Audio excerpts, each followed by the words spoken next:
Choose seafood. Maybe your doctor told you to limit yourself to 1 serving of red meat per week. Maybe you're looking for a way to satisfy your desire for meat on Fridays without really eating meat. You're Catholic and it's Lent.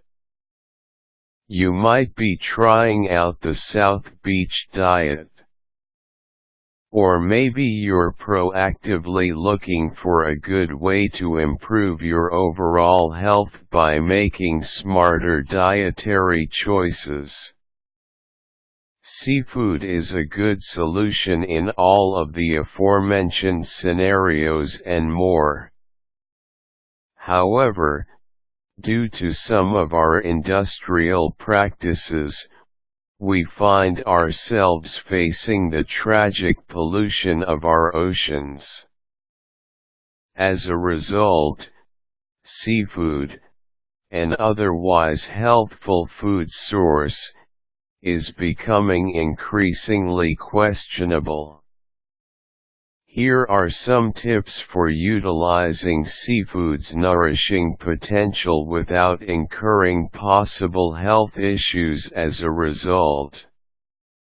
Health benefits. Before we address the potential downside to seafood, it's important to acknowledge the qualities that make seafood such a good choice for many of us. Omega-3 fatty acids. Regularly consuming omega-3 fatty acids can lower your risk of coronary heart disease and cancer. Research suggests that these fatty acids can reduce bad cholesterol while leading to higher levels of good cholesterol. Source of protein. Humans need a good source of high-quality protein in order to maintain health. Seafood provides that protein without some of the negative qualities of other meats. Low in saturated fat. You can get the protein you need without the high saturated fat found in other animal sources. Now we must address the sad truth that certain seafood is becoming less safe for some of us to consume. Mercury. As a consequence of industrial pollution, mercury is released into our waters, where it becomes methyl mercury and accumulates in many species of fish and shellfish. Too much mercury in our diet can impair brain development and cause cancer. Methyl mercury levels tend to be higher in larger fish, because they've lived longer and have accumulated more of it due to their high position on the food chain. Large fish like swordfish, bluefin tuna, tilefish, and shark contain high levels of mercury, while smaller fish pose less of a mercury risk to us. Those of us who consume canned tuna should take note as well. This ever-popular seafood contains mercury as well, though not all types pose the same risk. Albacore, white tuna, in cans has a higher level of mercury than the light tuna, which is made of a smaller kind of tuna. To learn more about mercury levels in many specific types of seafood, consult the FDA's mercury levels in commercial fish and shellfish. Pcbs. Though they have been banned for quite some time, Carcinogenic chemicals like Pcbs and dioxins have accumulated in our seafood as well. Additionally, we also have to be concerned about the levels of pesticides appearing in fish populations. Pregnant women and young children. The levels of methylmercury and other toxins in seafood have prompted the FDA and EPA to both issue warnings and suggest that young children and pregnant or nursing women, in particular, eliminate certain seafood from their diets altogether. However, since the toxins can remain in a woman's body for more than a year, the suggestions also apply to women who are trying to become pregnant.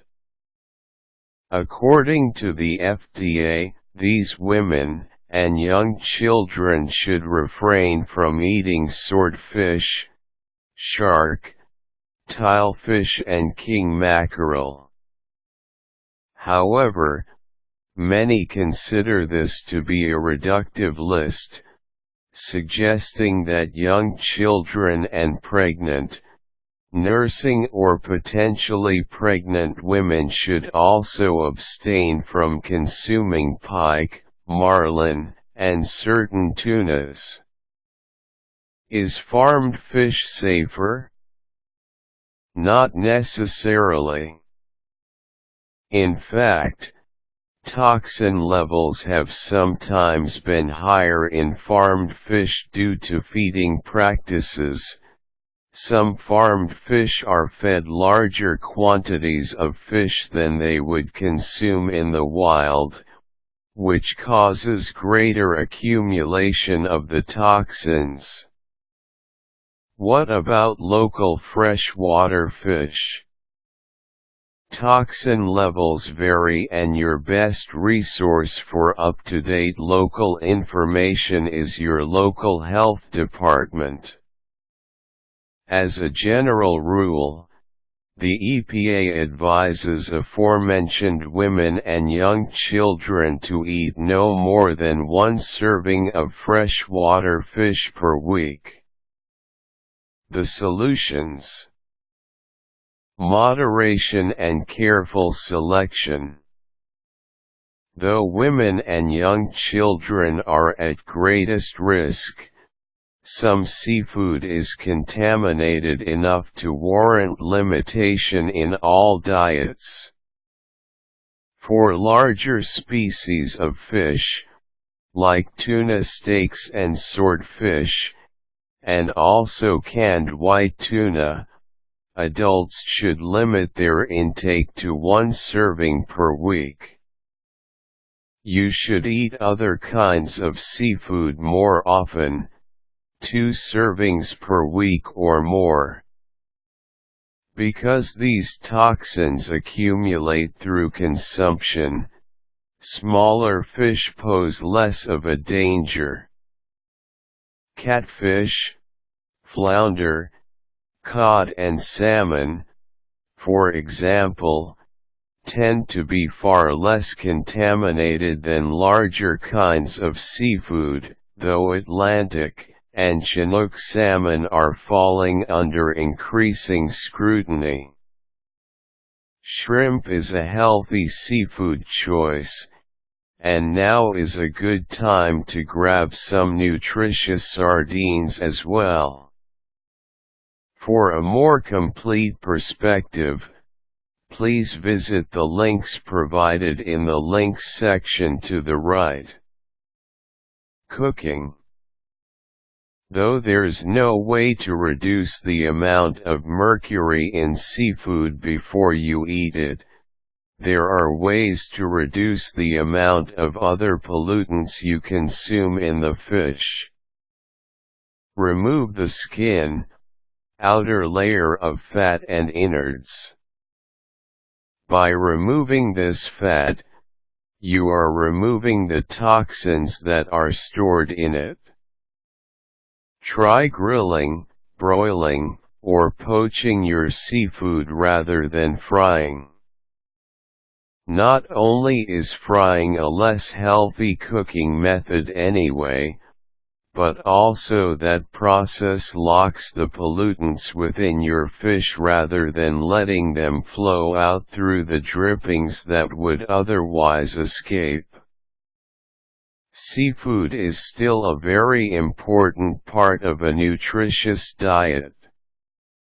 In order to ensure that we take proper advantage of the health benefits of seafood without the possible negative effects, we must educate ourselves on seafood safety and utilize up-to-date information on the quality of our commercial fish and shellfish.